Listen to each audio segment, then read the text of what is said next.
Hi, everybody. Matt here from Matt Likes Comics. I'm doing something slightly different today where usually I do deep dives or usually I do, some sort of, apart from one of my usual things where it's like, for example, books my daughter has picked, randomly or, haul videos and stuff like that. Today I'm doing something a little different because I've seen a lot of other people do this sort of thing. And I thought, you know what, this might be interesting. I am going to do a quick video on books that I've read recently.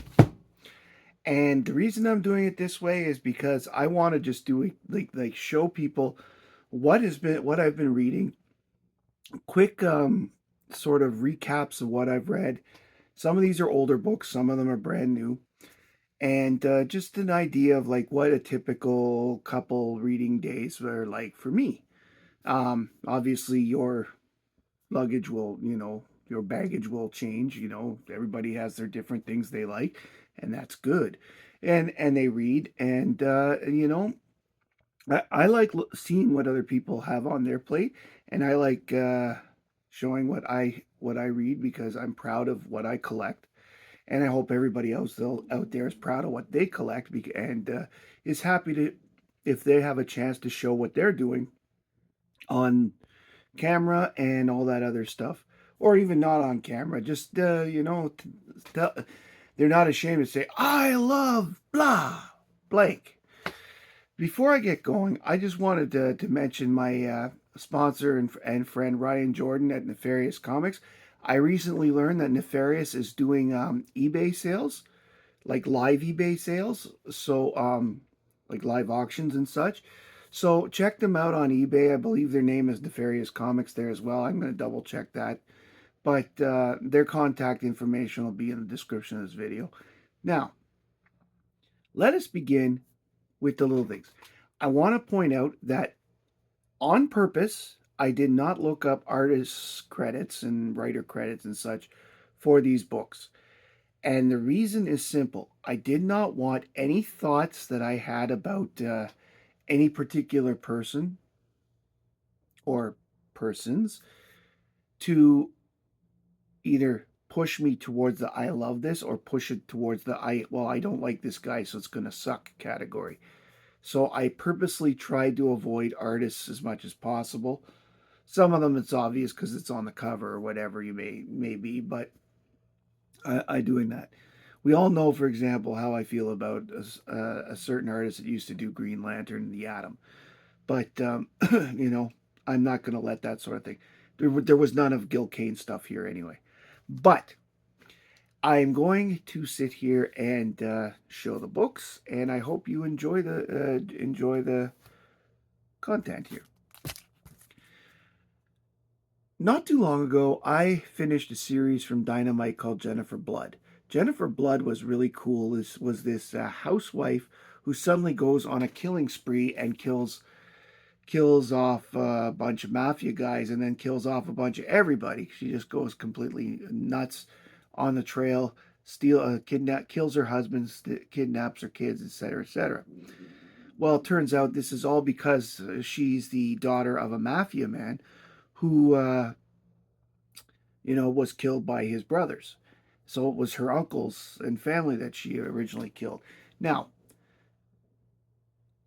I did not know when I put this series together that there was an annual. So I went and ordered the annual. This is Jennifer Blood Annual 1.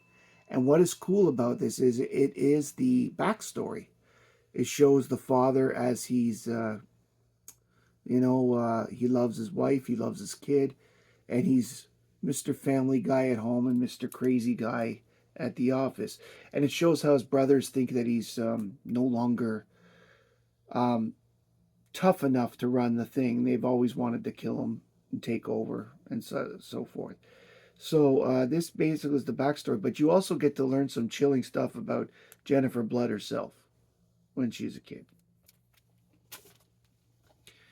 Next up, I got this from Who Dat Comics when I won his monthly draw. He sent this as a second book, like as in congratulations. His monthly draw or his quarterly draw for his members. I'm a member of his channel. This is Shadow 1. And I enjoyed this. This is the oldest book that I'm showing today, but I really enjoyed this. This really had the flavor of the pulps, and I was reading it, and I've been lucky enough to listen to a couple of the old radio episodes of The Shadow, because they are available online if you know where to look. There's a website, for example, that has a whole bunch of old radio shows, and I've been gone there to listen to Adventures of Superman, for example. So this was really cool. I liked it, and if you are into the Shadow and the pulpy feel, you could tell that this is what led to Batman in a lot of ways, and I really enjoyed it. Next up, this came out in the past week at the date of this recording. This is Supergirl Survive issue 1. This is going to be I'm not sure how many issues miniseries. I think it's 3, but don't quote me at the moment. Basically, it's in Elseworlds, and there's Kara holding on to baby Kal-El. And because this is recent and people may have picked it up and haven't read it yet, I'm not going to give away much on it. This is a new book, and all I can say is it has me waiting with bated breath for the next one. The next two are together. I recently went to a used toy store with my son, and I bought some Smurfs. But also, they had these. Smurfs 1 and Smurfs 2.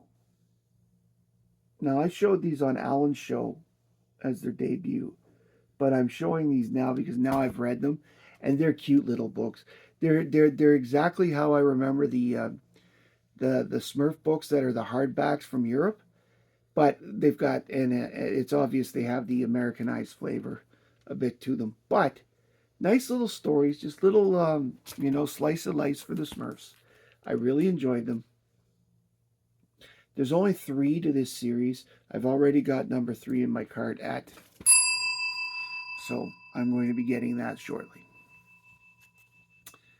Next up was Volume 2, number 11 of Cruel Universe.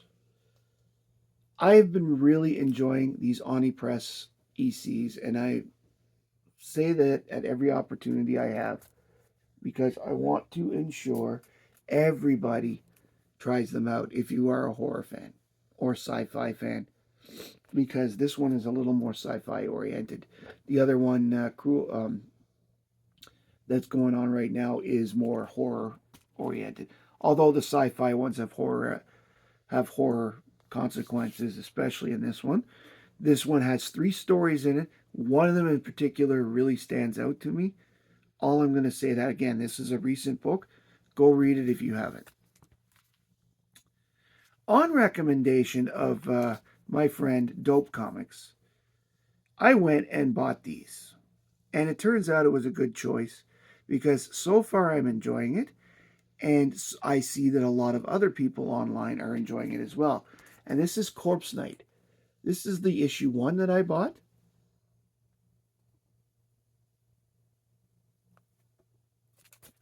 And issue 2. And again, there's lots of reviews online. And this is relatively new, so I'm not going to get into details per se. But what I am going to say about it is I'm going to finish the series. Part of it's my OCD because I started, but 2, it has kept my interest enough. It has enough historical fact to go with the horror elements that it makes me really interested as someone who likes the historical side of things, has me really interested in keeping up and finishing it. And I want to thank Dope in particular for the recommendation for the book, because he is the first one I saw that was reading it. Next up is a couple of books. They're from the same series. In fact, it's the whole series that I ended up FOMOing because of, Nate and the boys over on Nate's channel. And this one is from Pacific Comics, and it's called Vanity. This is issue 1 of Vanity.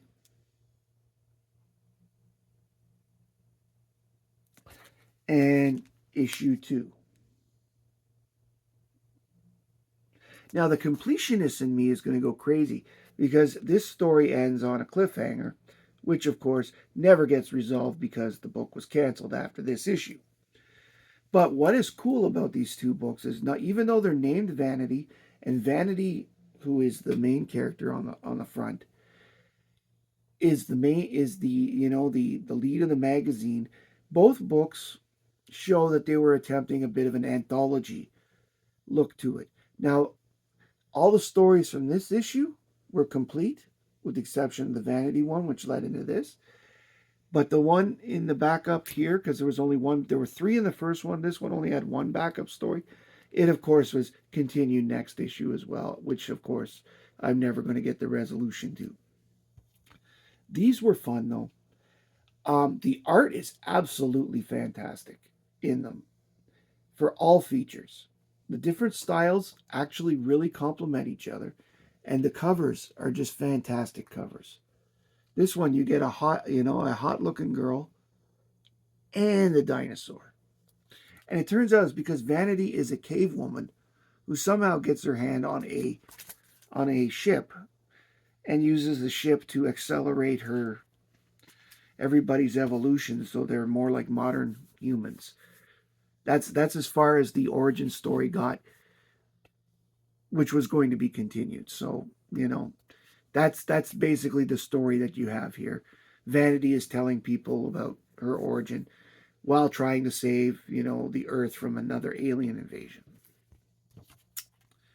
Two things left to go. I promise we're not going to be going 20 minutes today. I bought this off of Who Dat Comics. This is Zatanna 11 with the nice Adam Hughes cover. And this book is already 15 years old, and I can't believe that. This had an interesting story in it. Zatanna has been turned into a marionette. And basically, how does she get out of being the marionette? The person who created her as a marionette was a marionette who, thanks to getting magical relics that were her Zatanna's father's originally, managed to switch so that he had a normal human body and Zatanna became the marionette puppet. And then how they get out is basically this story. And it was fun. It makes me want to go get number 10 and whatever issues before to make sure to see how she got there. But they do a nice little recap in here. So I don't feel like I've completely missed it. Fun read. Great cover. Zatanna 11. And the last thing that I'm going to briefly touch upon, I thought about doing a video about this book, but I realized that it came out very recently, and a lot of people may not read this for a while. So I've decided to hold off and just show that I got Supergirl the World and that I've read it. And that I would say 90% of the stories, or 10 out of the 12, are interesting, fairly interesting enough. And I found only two stories. I won't say which two, but I found two stories a little lacking. And for me to say that, I'm not happy to say those sort of things. But I found two of the stories a little lacking. So, but overall, this is a great purchase, worth the purchase price. It's a beautiful, beautiful cover.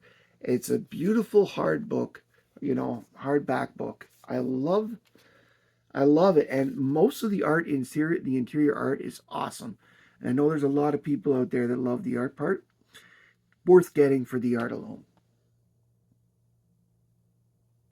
So those are the books that I read this week. This is what I read in a typical week. Sometimes more, usually slightly less. I try to make sure I get through 10 to 15 books a week. I used to try and read 5 a day, but once I started the channel, that became, I don't want to say the impossible dream, but a lot more difficult to do than it was before. Because when you're reading 2 or 3 books to do a video, you're taking time away from reading to write it out and research. Pardon me. If you like this video, please like, comment, and subscribe below. Please tell me if you've read any of these books and what you thought of them. Please tell me if you plan on reading any of them. Please tell me any books you've read recently that you think I should check out. I'd love to. I always looking for recommendations, and I appreciate you taking the time to join me today. Thank you very much for watching. My name is Matt. I like comics, and I hope you do too. Bye, everybody.